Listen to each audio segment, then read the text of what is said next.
Interest rates in the United States and around the world have been declining for decades. Specifically, real interest rates have been decreasing, and this trend can be described as a perfect descent. This is one of the main reasons for the increasing wealth gap. Real interest rates are simply the level of interest rates minus the level of inflation. So, if interest rates are 5% and inflation is 2%, then the real interest rate is 3%. In this video, we will explore the main reasons why real interest rates are in this clear decline, why this trend will continue, and why this trend is not your friend. This is Hustler. Let's get started. Over the past 4 decades, real interest rates in the United States have consistently declined, shrinking from 6% in the 1980s to a historic low of -6% in 2022. As the Federal Reserve raised interest rates and inflation decreased, the real interest rate increased from -6% to a zero level. Many people propose that the Federal Reserve should continue raising interest rates until the real interest rate rises to 4 or 5%, or something close to the levels reached in the 1980s. However, this recommendation overlooks the reasons behind the decrease in real interest rates. Real interest rates have not always been on such a steady decline. In fact, they generally rose in the 1960s, 70s, and early 1980s. The two main factors that continue to reduce the level of real interest rates the economy can withstand without falling into a recession are debt and demographics. These factors are sometimes referred to as initial conditions.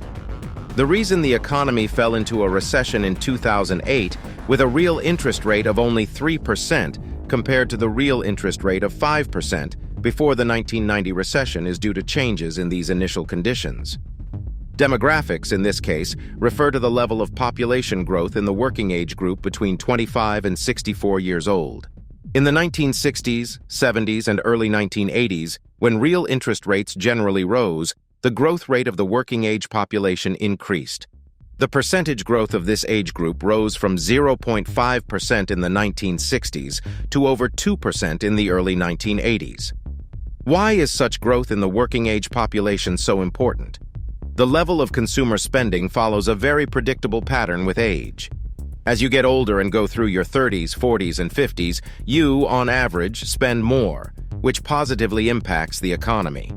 However, starting at around age 60, your spending begins to decrease, reducing overall consumption levels, further weakening economic growth.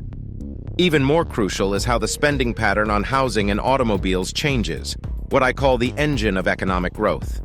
The peak level of overall spending is observed in the age group of 45 to 54 years old, and the peak level of spending on housing and automobiles falls on the age group of 35 to 44 years old.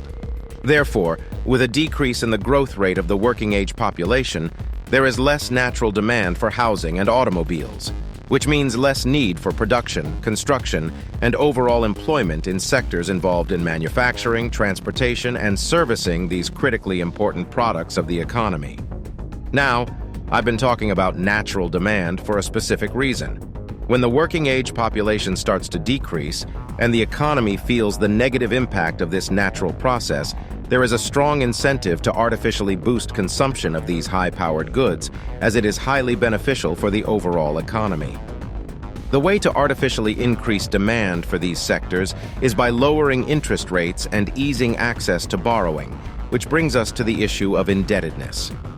In the 1960s, 70s, and early 1980s, the overall level of debt in the U.S. economy was about 150% of GDP. But as demand for these high-powered goods was artificially stimulated, the country accumulated debt amounting to 360% of GDP. Of course, the accumulation of this debt happened for several reasons, but with the rise in the level of debt, the only way to sustain a higher debt burden is by lowering interest rates.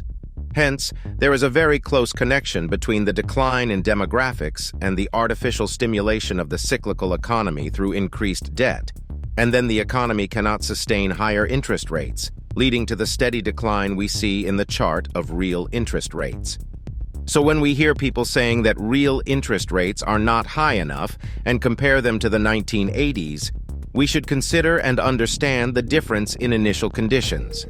In the 1980s, the growth rate of the working-age population was 2.0%, compared to an average of 0.7% in the period from 2010 to 2020, and the total debt was about 150% of GDP compared to 360% today. Therefore, today's economy mathematically cannot sustain the same level of real interest rates as in the 1980s. The initial conditions are significantly different.